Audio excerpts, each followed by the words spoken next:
sean todos ustedes bienvenidos al Simposio Internacional dirigido por la Cátedra UNESCO de Democracia, Ciudadanía Global y Educación Transformativa de CEMET. El título en la edición de este año es Simposium es Paz, Cultura y Justicia Social. Como ustedes bien saben, esta actividad está integrada por más de 50 sesiones con 150 ponentes de distintos países, 35 para ser exactos, y será transmitida en diversos idiomas, inglés, español, francés y en esta ocasión también en coreano. Esta sesión en particular, que versa sobre la importancia de las relaciones de América Latina y China, será traducida al idioma inglés. Si alguno de los presentes necesita la traducción, por favor tomen el icono correspondiente en la parte inferior de la pantalla. De esta forma, también los invitamos a seguir todas las actividades de este congreso, de este simposio internacional, en la página propia del mismo, que es www.decemetsimposium.com/es. Antes de comenzar, quisiera recordarles que este es un evento de acceso libre y que pueden participar en cualquiera de las sesiones que están previamente programadas y cuyo programa podrán revisar en las redes sociales del propio simposio. Ahora bien, daremos inicio a la mesa del día de hoy, Relaciones América Latina, China y Presente, en la que contamos con la participación de tres grandes expertos, de tres grandes académicos, y yo estoy muy contenta de poder dar la bienvenida en vivo y a todo color, como decimos en mi país, México, a la doctora Lourdes Marlex Ríos Nava, profesora de la Facultad de Derecho de la UNAM, directora del Seminario de Derecho Internacional de la misma institución educativa, que en un momento más nos hará favor de dar su ponencia, pero quería saludarla, doctora. Gracias por aceptar la invitación a nombre de la Cátedra de CEMET. Muchas gracias, maestra Telsi. En este orden de ideas, empezaremos con la sesión del día de hoy. Como les comentaba yo, está integrada por grandes académicos, el doctor Enrique Drusel Peters, coordinador de la Red Académica de América Latina y el Caribe sobre China, la doctora Li Xinjing, vicedecana de la Academia de Gobernanza Regional y Global. Asimismo, es investigadora de la Facultad de Estudios Hispánicos y Portugueses de Beijing Foreign Studies University. Asimismo, como ya lo había yo dicho, la doctora Lourdes Marlex Ríos Nava nos acompaña el día de hoy. Antes de iniciar, me permitiré decir un poquito de lo que trata esta mesa, que es obviamente de la importancia que a lo largo de la historia han tenido las relaciones binacionales o las relaciones internacionales entre América Latina y China. Su importancia, su correlación, las áreas de oportunidad desde distintas perspectivas, la económica, la jurídica, la histórica y la social. Asimismo, se tocarán temas también sobre la modernización de China, el desarrollo y la influencia que puede tener esta a nivel mundial. Las relaciones que surgen entre estas dos grandes regiones son fundamentales para el desarrollo global, coadyuvan a la estabilidad del panorama mundial, y si bien es cierto que son regiones distintas y diversas, también lo es que tienen puntos en común y muchas coincidencias, de las cuales el día de hoy nuestros ponentes nos hablarán. En primer lugar, me permito presentar al doctor Enrique Drusel, quien actualmente se encuentra, de hecho, en China, en una estancia de investigación, por lo que no puede acompañarnos de forma presencial en vivo, pero que nos ha hecho favor de mandar el video correspondiente con su participación. El doctor Drusel es doctor en Economía por la Universidad de Notre Dame. Desde 1993 es profesor de tiempo completo en la División de Estudios de Posgrado de la Facultad de Economía de la Universidad Nacional Autónoma de México.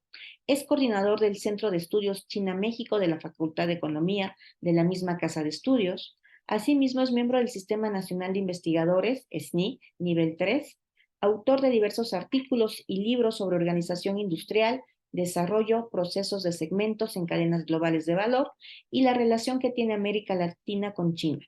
Se le ha traducido al alemán, al inglés y obviamente al chino. Escuchemos el mensaje que nos ha enviado el doctor Drusel.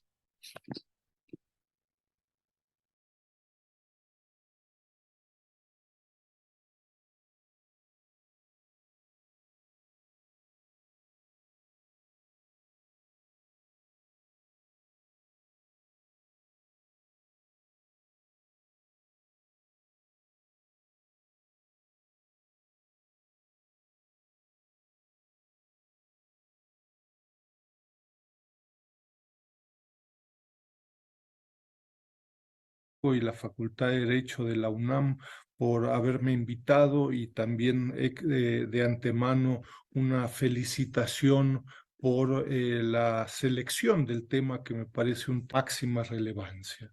El tema que yo quisiera compartir en este breve tiempo es el tema de los retos en la relación entre América Latina y el Caribe con China en la actualidad. Hay poco tiempo, así es que entraré directamente a los respectivos temas, los temas que quisiera compartir con ustedes en términos de retos. Son una serie de retos conceptuales.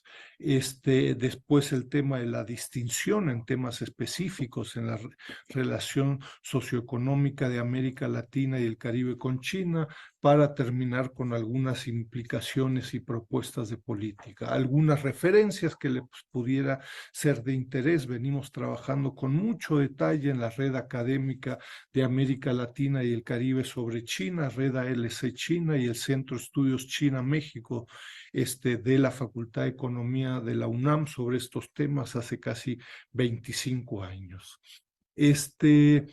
Yo les diría que en la actualidad el principal reto probablemente para lograr una relación, una comprensión de mediano y largo plazo desde América Latina con China es el reto conceptual, sobre todo para no caer en un análisis meramente descriptivo con cuadros gráficos del comercio, de inversión, de infraestructura y N temas, ¿no?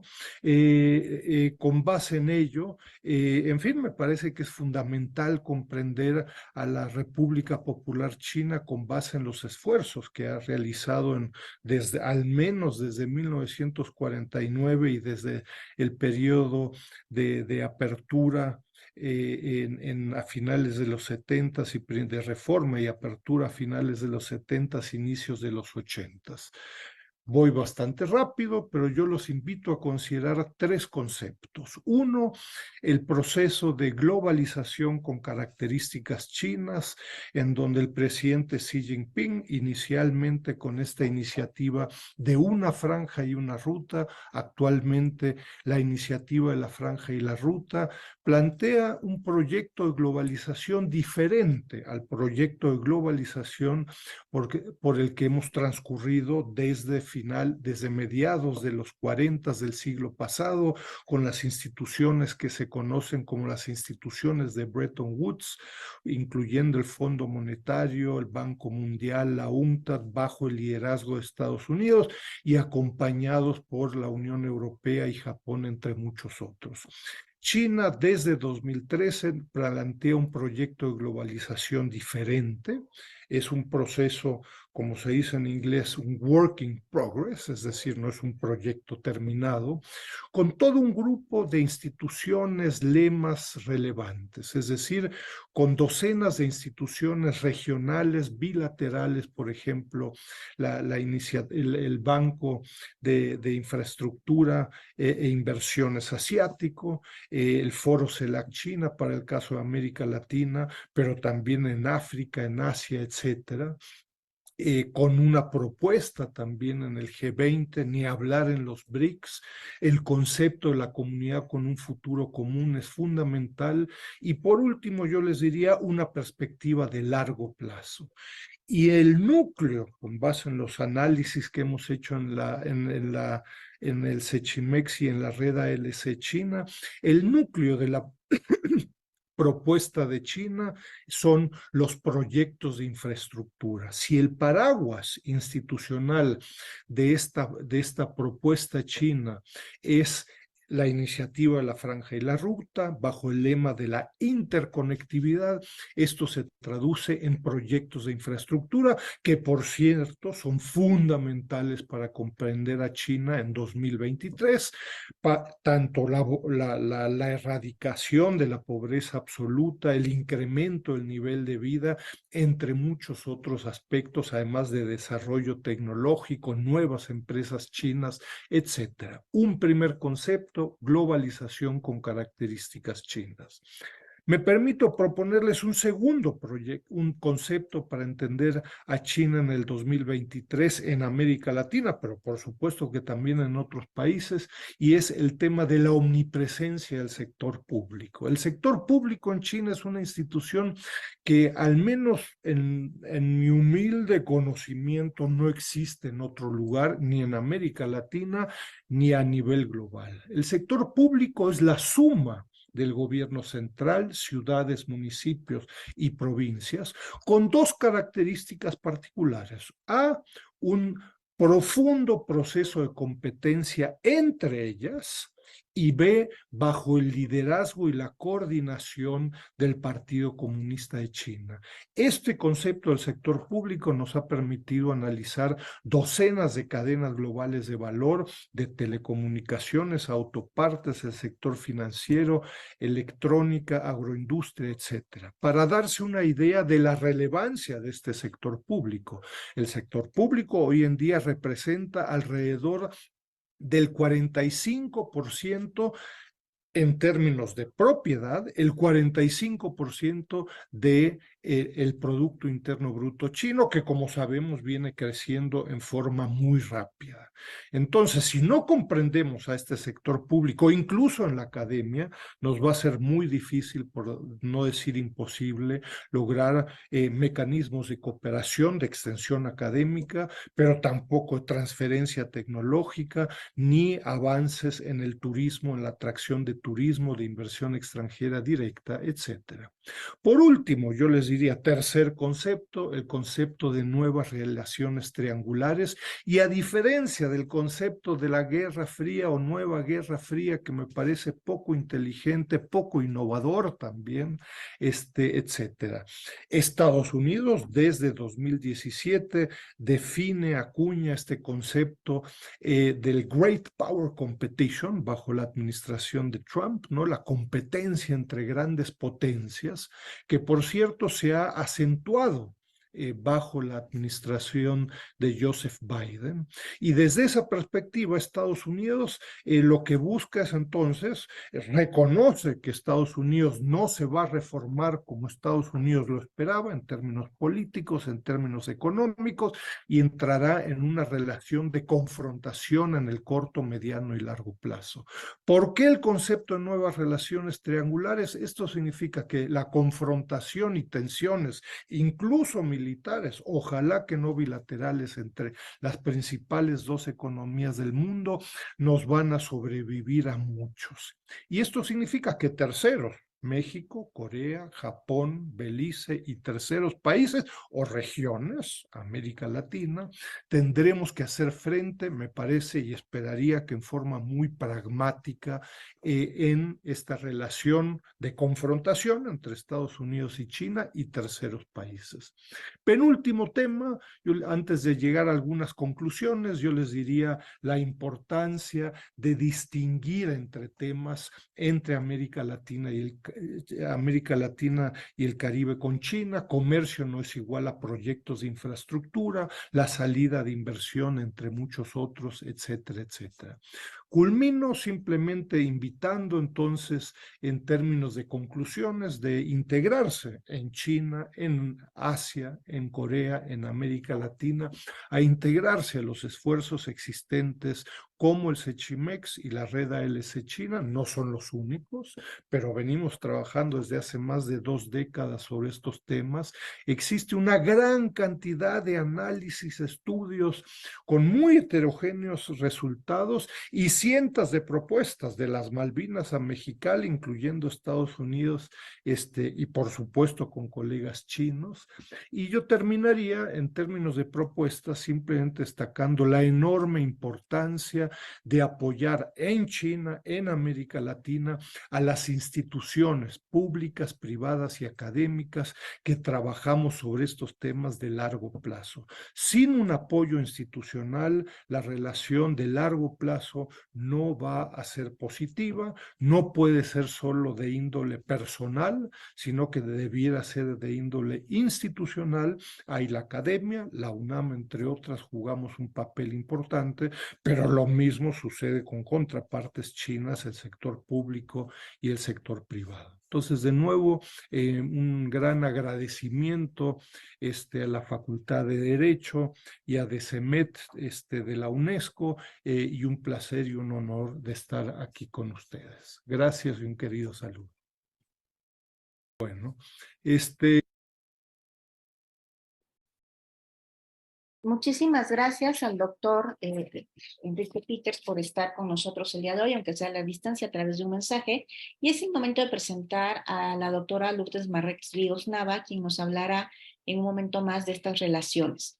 Ella es mexicana por nacimiento, es abogada con maestría en Derecho por la Facultad de Derecho de la Universidad Nacional Autónoma de México. Asimismo, cuenta con el grado de doctor en Derecho, ambos con mención honorífica. En la Facultad de Derecho de la UNAM tiene 23 años impartiendo la cátedra de Derecho Internacional Público y otras materias relacionadas con el Derecho Internacional Privado.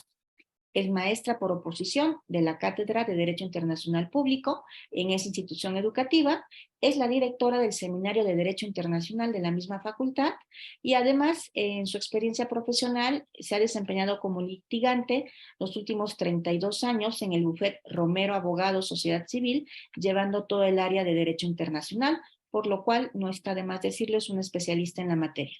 Doctora, los micrófonos son suyos. Muchísimas gracias, querida maestra Trilce. Agradezco a la UNESCO por medio de DECEMET por esta invitación. Es un gran honor para mí, sobre todo pues para la Facultad de Derecho, estar participando en este gran evento. Agradezco a la maestra Trilce por la invitación y por hacer posible este acercamiento con UNESCO y la Facultad de Derecho. Muy bien, pues el tema que nos ocupa hoy precisamente es el de las relaciones entre Latinoamérica y China, y justamente pues quisiera comenzar con esta parte, y vamos, porque hay muy poco tiempo, a hablar al respecto, y hablaremos de pues esas relaciones de China en el presente y en el futuro. Justamente veremos pues cuáles son los antecedentes, esas relaciones de China con países de Latinoamérica que comienza desde el siglo XX, esto con cuando llega Mao Zedong al poder, y aquí tendremos que hablar de estas relaciones importantes que se empiezan a afianzar en 1980, sobre todo con Deng Xiaoping, que sería estas relaciones e intercambios comerciales. Vemos que en 1980 esto ascendió a 1.300 millones de dólares y vemos cómo se cuadruplica para el 2021 con 450.000 millones de dólares en intercambios comerciales, creando lazos económicos, sociales y culturales, como hemos visto actualmente. Entonces, China lo que está realizando es una gran labor, es decir, se ofrece ayuda a diversos estados latinoamericanos para fomentar su desarrollo a través de préstamos, por ejemplo. Las actividades comerciales de las empresas, bancos y empresarios chinos se complementan con compromiso político y sobre todo pues ayuda pues bilateral que está fomentando en este caso China. Hay un compromiso reconocido por la República Popular de China. Bueno, esto se reconoce en sus libros blancos desde 2008 y 2016. Hay planes de China con CELAC, esto desde 2015 hasta incluso el actual que está corriendo de 2020 a 2024.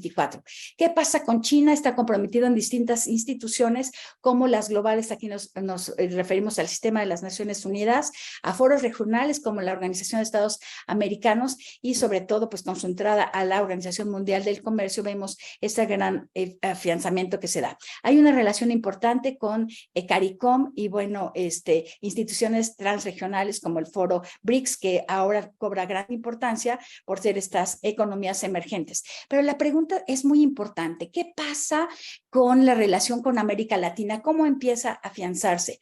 Desde el punto de vista económico y comercial es muy importante, y quisiera que viéramos, y los invito a que vean en YouTube, tenemos es un video que yo acabo de tomarle unas imágenes para que veamos cuál es la presencia de China en Latinoamérica. China está con rojo, Estados Unidos con azul. Tenemos la influencia de Estados Unidos en los 80s, en 1980, pero esto fue cambiando. En el 87 ya empieza a verse más presencia de China en el mundo, pero veamos qué pasó y cómo se da la transición. En el 2003 empezamos a ver a China en Latinoamérica y esto fue aumentando a partir del 2009. En el 2013 comienza ya a tener mayor presencia y en el 2018 vemos cómo ya está la presencia de mayor fuerza en lo que es China. ¿Cómo se dio esto? Esto se dio por medio incluso de la llegada de China con esta apertura y con la firma de tratados de libre comercio. Pero entonces nos preguntamos, ¿China es el principal socio de América? Y la respuesta es no, y diremos por qué. Porque Estados Unidos, y aquí sí compartiría la pantalla, Estados Unidos es el mayor socio comercial de Estados Unidos y por el número de comercio, pues no es el principal, pero sí China es el socio principal de Argentina, Brasil, Chile, Perú y Uruguay. ¿Qué pasa con ello? Esto trae como consecuencia la firma de distintos tratados internacionales, sobre todo de tratados de libre comercio. ¿Cómo se dio esto? A partir de los 70s, la organización China pues empezó esa gran apertura. Viene su entrada a la Organización Mundial del Comercio en el 2001 y desde el 2008 ha estado pues impulsando la inversión en lo que es en Latinoamérica, pero sobre todo en la parte sur, donde durante los últimos 15 años las relaciones entre China, América Latina y el Caribe se han afianzado, sobre todo para pues la compra por parte de China de muchos insumos que vienen de América Latina, pero China lleva muchos de sus productos a América Latina. Bien, vayamos a otra situación y que veamos cómo se dio este crecimiento. Del 2000 vemos cómo las exportaciones e importaciones fueron creciendo hasta tener un gran culmen en el 2014. ¿Qué pasa con esta presencia de China? China es un estado que está fomentando el crecimiento de su economía. Primero, en primera instancia fue para terminar con la pobreza, pero después para tener una gran presencia geopolítica a nivel internacional, como hemos comentado. Una de las formas de inversión directa que China está presentando son préstamos a los países de América Latina, como vemos en la pantalla. Esto se acrecentó a partir del 2015 y en el 2017 creció de manera exorbitante. Países como Venezuela, Brasil, Argentina, Ecuador. ¿Qué pasa con estos préstamos? Ha sido muy complicado porque a partir de 2019 bajaron estos préstamos porque solo Venezuela siguió pagando estos préstamos y los demás estados pues les hace falta responder a sus obligaciones con China. ¿Con qué países son con los que China tiene un tratado de libre comercio? Países de América son 4. En primer lugar, hablemos de Perú. Perú firmó este Tratado de Libre Comercio con China en el 2010 y ahí vemos cómo incluso en el 2016 el presidente chino Jinping se presentó a Perú y sobre todo obtuvo una presea. Hay un afianzamiento de esos lazos que no solamente son comerciales, sino bilaterales de manera importante en su agenda. Productos de Perú que van hacia China es el 11% de sus productos chinos exportados a Perú el 12%. Sobre todo productos agrícolas y pesqueros peruanos que van hacia China y bueno, China logra un gran auspicio a Perú y lo más importante es una inversión que se da en la infraestructura en el megapuerto de Chancay. Esto son, en el caso de Perú, 3.600 millones de dólares invertidos a los puertos y que de hecho voy a hablar un poco más adelante. Por otra parte, tenemos a Costa Rica que en el 2011 firmó su Tratado de Libre Comercio con China y esto aumentó el 70% de las exportaciones de Costa Rica a China, que aumentaron hasta el 129%. Esto es desde septiembre de 2019. Costa Rica incluso cuenta con una ruta marítima hacia China. Pero bueno, ¿cuáles son los productos que se llevan de Costa Rica? Bueno, veremos y ahorita en pantalla tenemos ciertas cuestiones como circuitos integrados y como las cuestiones para computadoras y que tienen un gran dominio. Veamos cómo incluso hay partes que servirán después para productos finales que se elaboran en Chile. ¿Qué es lo que tendremos que ver? Pues un gran comercio entre los dos estados. Inversiones que por otra parte son de origen chino a Costa Rica han tenido un gran auge, sobre todo tuvieron un aumento al 2014 y vamos a ver que después de la firma del tratado tuvo un gran auge ese comercio bilateral. El siguiente estado es Chile. Chile también tiene un tratado de libre comercio con China. A partir del 2006 aumentaron las exportaciones a China hasta 97,000 millones de dólares y las exportaciones chilenas, incluso, por ejemplo, otros estados como Rusia, pues también aumentaron. Pero, ¿qué pasa con los productos más importantes que se llevan de Chile a Costa Rica? Importantísimo, litio y yodo. Y Chile fue el primer país del mundo que suscribió este tratado de libre comercio con China de manera individual. Aumentó el 32% anual de las exportaciones gracias a este tratado y el 13% de las importaciones que llegan hacia Perú. ¿Qué pasa con el comercio? Tuvo un gran auge. En el 2007 creció en un 98% el comercio bilateral entre ellos y las exportaciones al 2009 crecieron un 20%. Esto, pues, un gran socio comercial con este estado. Ahora, el último estado que ha firmado este tratado de libre comercio con China, pues fue en este año, fue firmado el 10 de mayo de 2023. En este caso, se establecieron reglas de origen. Hay algo importante que es la promoción al comercio electrónico. Y bueno, esto quisiera compartir por otra parte una imagen que nos demuestra cuáles son entonces los estados con los que se tiene este tratado de libre comercio. Vemos que entonces China lo que hace es dirigir su visión y su misión hacia el comercio de América Latina, como estamos viendo en estos casos. Nicaragua ya firmó el tratado, pero entrará en vigor hacia el 2024. Veamos cómo entonces es un gran comercio el que se está realizando en América Latina. Avanzamos a preguntarnos entonces, ¿qué pasa con el terreno y el comercio en Latinoamérica? Incluso se habla de que Estados Unidos y China están peleando por este comercio que antes correspondía a Estados Unidos, pero de manera vertiginosa China logró colocarse pues en el comercio de América Latina. Aquí lo podemos ver en esta imagen cómo pues el comercio chino ganó terreno desde el 2000 que estaba pues en manos de Estados Unidos y actualmente pues vemos esta presencia importante de China en Latinoamérica. ¿Qué pasa? Nos preguntamos todos, ¿y qué pasa con México? Tenemos mucha relación, hay muchas inversiones en puertos, pero pues tenemos el socio más importante al que hemos dirigido nuestro comercio, que es Estados Unidos. Bien, sigamos y hablemos de qué es lo que está sucediendo. China está financiando en América Latina cuestiones importantes como cuestiones que han colocado a China como el socio comercial más importante de distintos estados. ¿Cuáles son esos estados? Y veremos que sería en específico Brasil, Chile, Perú y Uruguay, como estamos viendo en esta imagen, y el comercio total entre China y América Latina aumentó jóvenes, esto sería desde 18,000 millones de dólares en el 2002 hasta actualmente, bueno, esto lo vimos en el 2020, 318,000 millones de dólares. ¿Qué pasa con esas importaciones? Han dado pues un giro.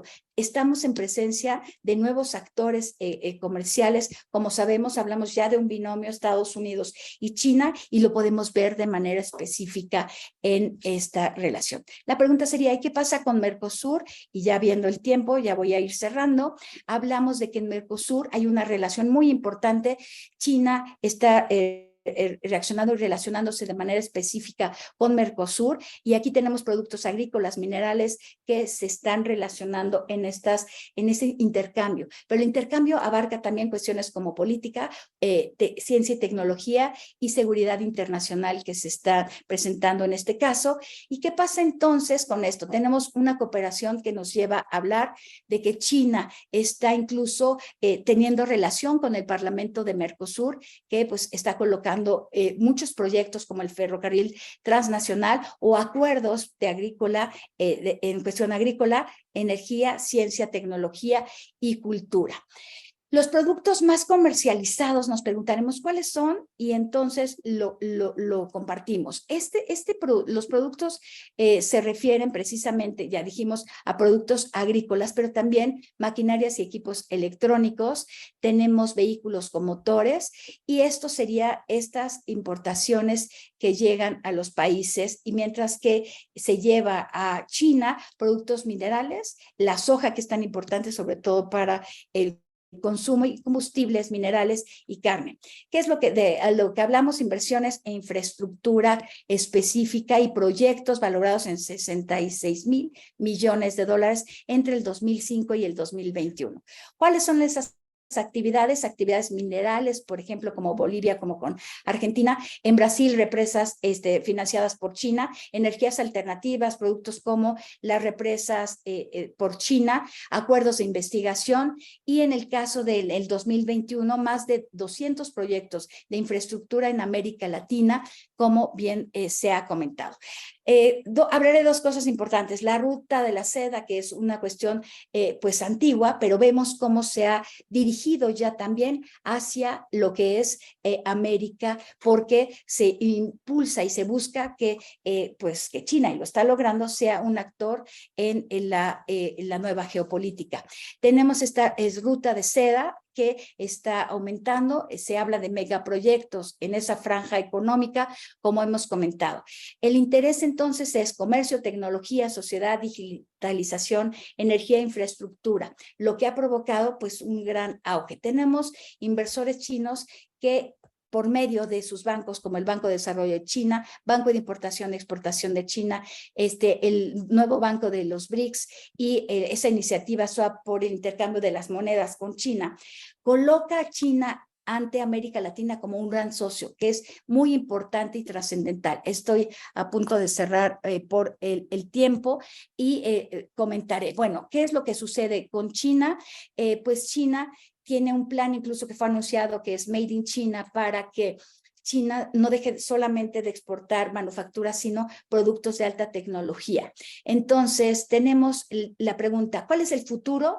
Tenemos estimaciones CEPAL, por ejemplo, que en el 2035 la expansión del comercio de China y de América Latina llegará del 15 al 24% y el comercio llegará hasta los 700,000 millones de dólares. ¿Qué es lo que tendremos que ver? Que los estados paguen, evitar que los estados se endeuden. Estoy ya por terminar. Y les diré que pues existe una inversión importante en puertos, como he comentado. ¿Cuáles son las conclusiones a las que llegamos? Llegamos a la conclusión de que el comercio de China con Latinoamérica debe ser utilizado para lograr el desarrollo en América Latina, y nos encontramos ante un equilibrio económico binomio entre China y Estados Unidos que esperemos lleve al desarrollo de las naciones y sobre todo que América Latina logre impulsar su economía. Agradezco sus atenciones, quedo atenta a alguna de sus preguntas. Agradezco a la Facultad de Derecho y a la UNESCO a través de DCMED. Muchísimas gracias.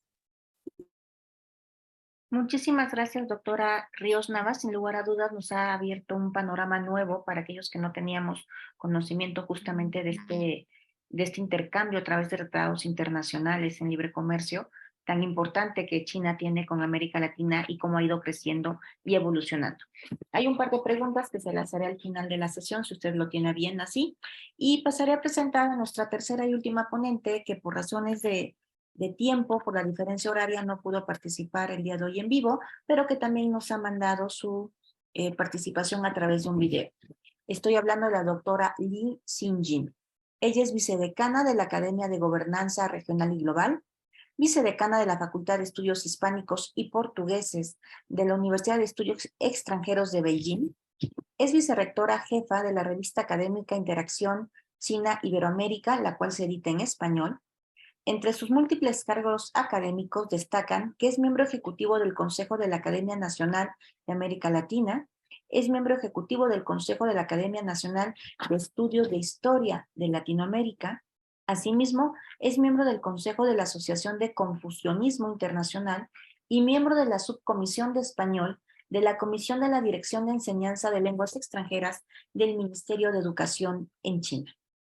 Les pediría, por favor, que me ayuden pasando el video que nos envió.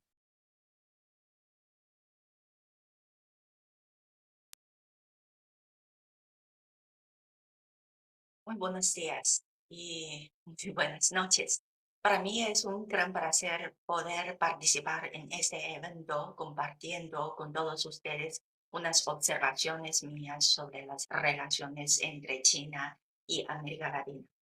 Pero antes de todo, prefiero agradecer a los organizadores de UNAM por su invitación, especialmente a la profesora Drilce y el grupo que ella dirige para toda la preparación de esta sesión. Muchas gracias por su gentileza que me brinde la facilidad de participar con la grabación de ponencia y la amabilidad que presenció personalmente la sala de Zoom en el momento de grabación. Vuelvo al grano. El tema mío de hoy día es la modernización china, trascendencias al mundo y las atenciones de América Latina.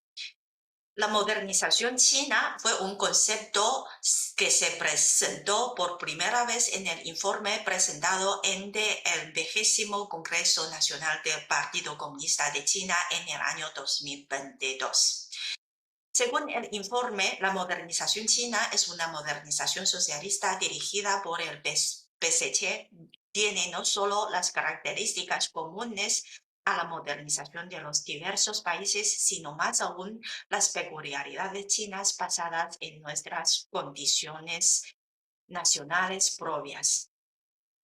La modernización china cuenta con 5 características o dimensiones. Primero, la modernización china es una modernización en términos de enorme magnitud poblacional. Segundo, es una modernización en términos de prosperidad común de todo el pueblo. Tercero, es una modernización en términos de coordinación entre la civilización material y la espiritual. Y después es una modernización en términos de coexistencia armoniosa del ser humano y la naturaleza. Y por último, la modernización china es una modernización en términos de seguimiento del camino del desarrollo pacífico. En esta pantalla se presentan los comentarios latinoamericanos del ámbito político, académico y los periodistas de la región sobre la modernización china, y no solamente sobre el concepto, sino sobre el proceso que hemos marchado. Por la limitación de tiempo no voy a leer. Entonces, la ponencia mía de hoy día se divide en 2 partes. Primero, las trascendencias de la modernización china al mundo y después las atenciones de América Latina al respecto. Vamos a ver la primera parte, las trascendencias para el mundo. La vía de la modernización estilo chino ha abierto un nuevo camino para que los países en desarrollo avancen hacia la modernización, proporcionando una experiencia histórica inédita a los países en vía de desarrollo. ¿En qué sentido digamos que es un nuevo camino y cuáles son las experiencias nuestras, pero inéditas? Vale la pena evocar los viejos caminos. Cuando digamos el viejo camino, se refiere al camino que han marchado los países desarrollados, o sea, los países del primer mundo. Sabemos que este proceso empezó desde la década 60 del siglo XVIII, después de la primera revolución industrial, o sea, promovida por la primera revolución industrial. Cuando analizamos los logros económicos, políticos, sociales de este proceso que han conseguido los países del primer mundo, nadie puede negar las características.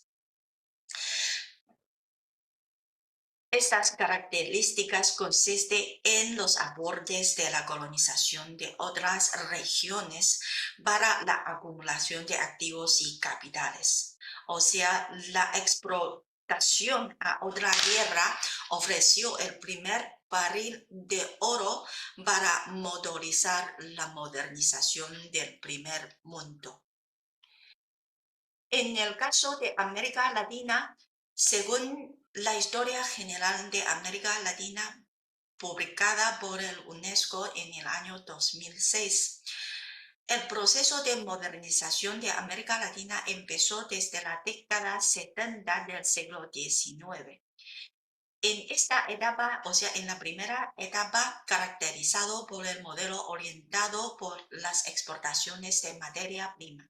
Y la segunda etapa, entre la década 30 y la década 80 del siglo XX, tomaron el modelo ICE. Y la tercera etapa, desde el fin de la década 80 del siglo XX, en lo político caracterizado por el retorno a la democracia y en lo económico tomaron el modelo reforma neoliberalista. Todos sabemos que entre los países en vía de desarrollo, América Latina empezaron o marcharon los primeros pasos del proceso de desarrollo, de modernización entre todos los países en vía de desarrollo, porque lograron la independencia mucho antes que los países asiáticos y africanos. Pero este proceso se presenta mucho dignidad, y hasta hoy día los resultados todavía no son muy satisfactorios de este proceso. Y cuando digamos el nuevo camino de China, este camino empezó desde el año 1949, cuando se estableció la nueva China. En aquel momento el país carecía de todo, de dinero, de infraestructura, de tecnología, de talentos, entre otros. Y menos de 70 años, hasta el año 2010, ya llevó a cabo de ser la segunda economía del mundo. Este gráfico nos reveló la rápida velocidad de PIB per cápita de China entre el año 1978 hasta el año 2014. Y en el año 2010, el PIB de China en su total ha superado sucesivamente al de Italia, Inglaterra, Alemania y Japón para ser la segunda economía más grande del mundo. Este proceso de modernización china, teóricamente, no solo es fundamentalmente diferente de la teoría del modelo de desarrollo de los países hegemónicos y poderosos de Europa y los Estados Unidos, o sea, los países del primer mundo, sino que también difiere a la teoría y el modelo de la modernización de los países en desarrollo, por ejemplo, la teoría de la dependencia y el desarrollismo de América Latina.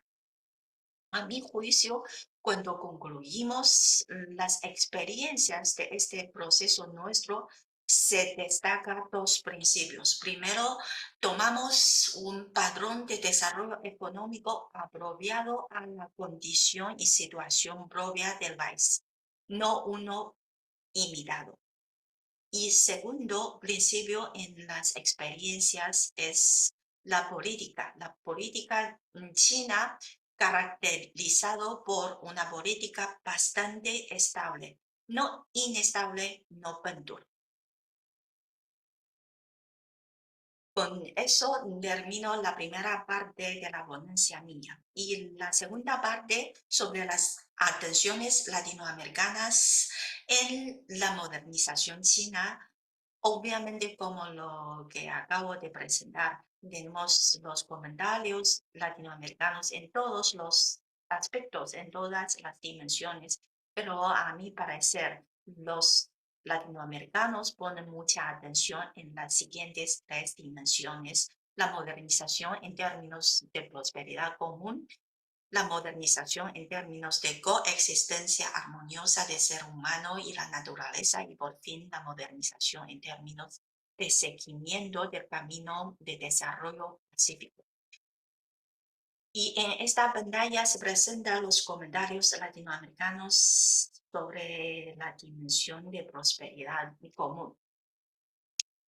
¿Por qué? Porque en América Latina y China existen cooperaciones en la aliviación de la pobreza para lograr la modernización de prosperidad común. Primero existen las necesidades de América Latina y después la parte de China podemos compartir unas experiencias y ambas partes han establecido marcos proyectados de cooperaciones y han realizado intercambios pragmáticos. Como todos sabemos, América Latina es la región del mundo con mayor polarización entre ricos y pobres, según el informe de CEPAL. El 30 y 20% de la población total de la región vive en situación de pobreza, en los que el 13% se encuentra en pobreza extrema. Y en este libro blanco publicado por el gobierno chino, comparte las experiencias y contribuciones de la aliviación de la pobreza de China.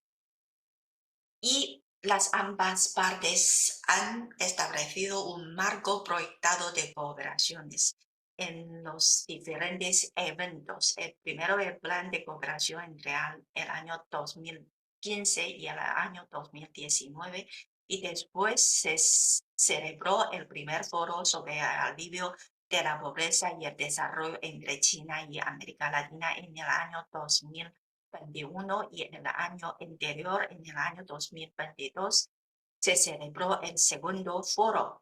Y ambas partes han realizado muchos intercambios pragmáticos. Y en esta pantalla son los artículos publicados en los diarios de Costa Rica, artículos de una autora costarricense, la doctora Beria Coaere, sobre las experiencias, sobre sus observaciones y consideraciones después del field research de ella en los pueblos chinos. Y en cuanto a la dimensión, la modernización en términos de coexistencia armoniosa del ser humano y la naturaleza, todos sabemos que América Latina es una de las regiones ecológicamente más ricas del mundo, y el gobierno, las sociedades civiles y empresas ponen mucha atención en los esfuerzos conjuntos para lograr la ecoeficiencia. En este sentido, ambas partes, o sea, China y América Latina, tenemos mucho que hacer, tenemos mucho que cooperar. Y en cuanto a la última dimensión, una modernización en términos de seguimiento del camino del desarrollo pacífico, justamente por esta peculiaridad de la modernización de China, el desarrollo común y el beneficio mutuo ganar-ganar propuesto por China significa que América Latina ya no es solo un proveedor de recursos naturales, sino un socio de China para afrontar una serie de retos de desarrollo. Se trata de una relación mutuamente beneficiosa, complementaria y de cooperación en pie de igualdad. Con eso termino la ponencia mía. Muchísimas por su atención, y es una lástima que por la diferencia de hora no puedo presenciar personalmente el evento, pero me gustaría mucho tener todas sus ponencias y observaciones después de la cátedra para poder ampliar el intercambio académico entre nosotros. Muchas gracias a todos. Muchísimas gracias a la doctora Liz Xin-Jin, que desde la distancia y por la diferencia de horarios nos ha mandado esta presentación. Sin lugar a dudas, hablar de la modernización de un país tan importante como China es uno de los temas que tenemos que tener en el ojo público, porque también ella decía que estas relaciones de intercambio académico generan precisamente situaciones de ganar-ganar. Y bueno, en este orden de ideas, y porque el tiempo nos apremia un poco, le quisiera hacer un par de preguntas a la doctora Marlek Ríos Nava, que nuestro auditorio amablemente nos ha hecho llegar. Doctora, a su consideración, ¿podríamos hablar que que hay una relación entre la explosión comercial y la explotación laboral en China, o no tiene nada que ver? Nos pregunta nuestro auditorio. Su micrófono está apagado. Sí, gracias.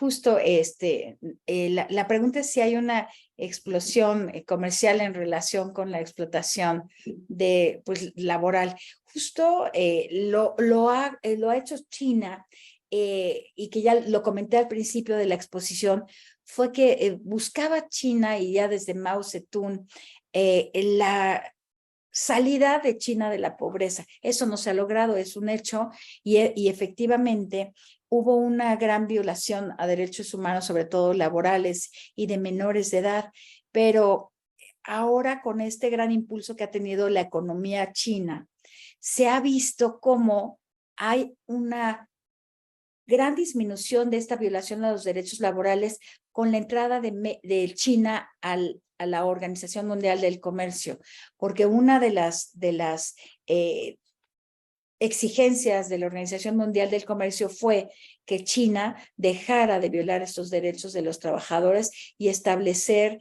pues estas normas mínimas para ellos. Por lo tanto, yo considero que hay mucho que hacer, claro, en China, pero que ha habido muchísimo logro muchos logros a partir de la entrada de China a la Organización Mundial de Comercio, que ha puesto un freno a esa desmedida violación a los derechos de los trabajadores de China. Muchísimas gracias, doctora. Tengo una segunda pregunta. En su experiencia y bajo su perspectiva, usted nos estuvo platicando mucho de los tratados internacionales de libre comercio que tiene China con algunos países latinoamericanos. Mencionaba Costa Rica, Perú, Chile, Nicaragua, que ya lo firmó, pero que entrará en vigor el próximo año. ¿Usted cree que es imperante que México también tenga o se sume a esta tendencia de tratado de libre comercio con China, o estamos bien con el que tenemos con América del Norte? Tenemos muchos, y de hecho hay muchos estados, incluso con la Unión Europea y con Japón. Obviamente México ha apostado a hacer un prisma en tratados de libre comercio, y tenemos muchos tratados de libre comercio. Sería una gran opción, pero esto nos pegaría, es decir, nuestro socio comercial principal es Estados Unidos, y entonces si nosotros coqueteamos con el contrincante comercial que es pues China, que para mi punto de vista sí generaría un gran problema. Sería muy bueno, sí, pero no lo veo viable. De acuerdo. Le agradezco mucho por compartir su conocimiento con nosotros, con la generosidad que como docente universitaria de la Facultad de Derecho siempre ha demostrado en compartir tiempo, conocimiento y paciencia. De verdad ha sido muy enriquecedor tener su presencia en esta mesa de diálogo sobre la situación actual que guarda América Latina y China. Muchas gracias, doctora. Gracias. ¿No? Gracias a usted, querida maestra Trilce Ovilla. De la misma forma, agradezco a los otros dos ponentes, el doctor Enrique Drusel Peters y a la doctora Li Xinjin, por haber participado en esta mesa. Estamos llegando al final del desarrollo de la misma. No nos queremos despedir sin agradecerle a todos y cada uno de los participantes presentes en la sala Zoom, así como en las distintas redes sociales del propio simposium de la Cátedra de CEMET, el que nos hayan acompañado. Este simposium de paz, cultura y justicia social es muy importante y tiene como objetivo principal coadyuvar a la expansión del conocimiento de la cultura, no solamente jurídica, sino también de paz y de justicia social. Y creemos que es muy valioso todas las intervenciones que ustedes puedan darnos y su retroalimentación. Los invitamos a compartir con nosotros sus pensamientos, sus experiencias, sus expectativas a través de las propias plataformas de la Cátedra de CEMET. Les recordamos que somos transmitidos en vivo a través de la plataforma de Facebook y que a partir del día de mañana podrán ver esta sesión en el canal de YouTube. Asimismo, y nuevamente agradeciendo su asistencia a esta sesión, nos despedimos no sin antes invitarlos a que sigan participando en otras sesiones, y todos los días a las 9 de la mañana hay una sesión introductoria para aquellos que quieran participar en ella de forma directa. Podrán seguirla, insisto, ya sea en la propia plataforma Zoom o a través de alguna de las redes sociales. No me despido sin antes agradecer al titular de la cátedra de CEMED de la UNESCO, Paul Carr, por todo el apoyo que siempre ha dado a la realización de estos eventos académicos, y en lo personal también quiero agradecer a todo el equipo logístico que ha permitido la realización y transmisión, ¿no? de de esta sesión el día de hoy, y en especial a María Fernanda Vázquez, que es quien me ha ayudado a coordinar la realización de la misma. Yo soy Trilce Villa y quedo como siempre a sus órdenes. Muy buenas tardes.